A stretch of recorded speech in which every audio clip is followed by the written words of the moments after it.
The Lord. നല്ലൊരു പ്രഭാതം ദൈവനാമത്തിന് നമുക്ക് സ്തോത്രം ചെയ്യാം.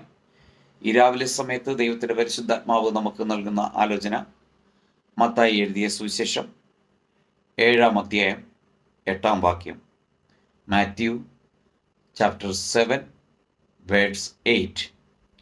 യാചിക്കുന്ന ഏവനും ലഭിക്കുന്നു, അന്വേഷിക്കുന്നവൻ കണ്ടെത്തുന്നു, മുട്ടുന്നവന് തുറക്കും. 3 കാര്യങ്ങൾ നമുക്കിവിടെ കാണുവാൻ സാധിക്കും. യാചിക്കുന്നവന് ലഭിക്കുന്നു, അന്വേഷിക്കുന്നവൻ കണ്ടെത്തുന്നു, മുട്ടുന്നവൻ തുറക്കുന്നു. മുട്ടുന്നവന് വേണ്ടി തുറക്കപ്പെടുന്നു. Praise the Lord. ഈ രാവിലെ സമയത്ത് എന്നെ കേൾക്കുന്ന ദൈവത്തിൻ്റെ വൈതലേ, അനേക ഇടങ്ങളിൽ യാചിക്കുന്നവരായി നമ്മളായിട്ടുണ്ട്. അനേക സ്ഥലങ്ങളിൽ നമ്മൾ മുട്ടുന്നവരായിട്ടിരുന്നിട്ടുണ്ട്. അനേക ഇടങ്ങളിൽ നാം അന്വേഷിക്കുന്നവരായി മാറിയിട്ടുണ്ട്. എന്നാൽ എവിടെയാണ് നമ്മൾ യാചിക്കേണ്ടത്? എവിടെയാണ് അന്വേഷിക്കേണ്ടത്?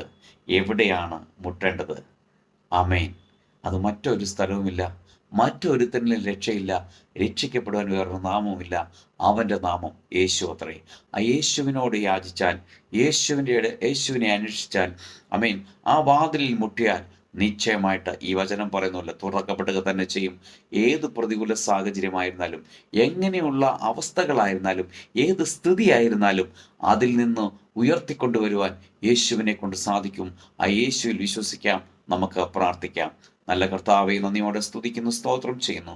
ഈ രാവിലെ സമയത്തിനെ കേൾക്കുന്ന എല്ലാ പ്രിയപ്പെട്ടവരെയും ഈ തിരുവെഴുത്ത് പ്രകാരം പിതാവിൻ്റെയും പുത്രൻ്റെയും പരിശുദ്ധാത്മാവിൻ്റെയും നാമത്തിൽ അനുഗ്രഹിച്ച് പ്രാർത്ഥിക്കുന്നു. പ്രാർത്ഥന കേട്ടതിനായി സ്തോത്രം. യേശുവിൻ്റെ നാമത്തിൽ പിതാവേ,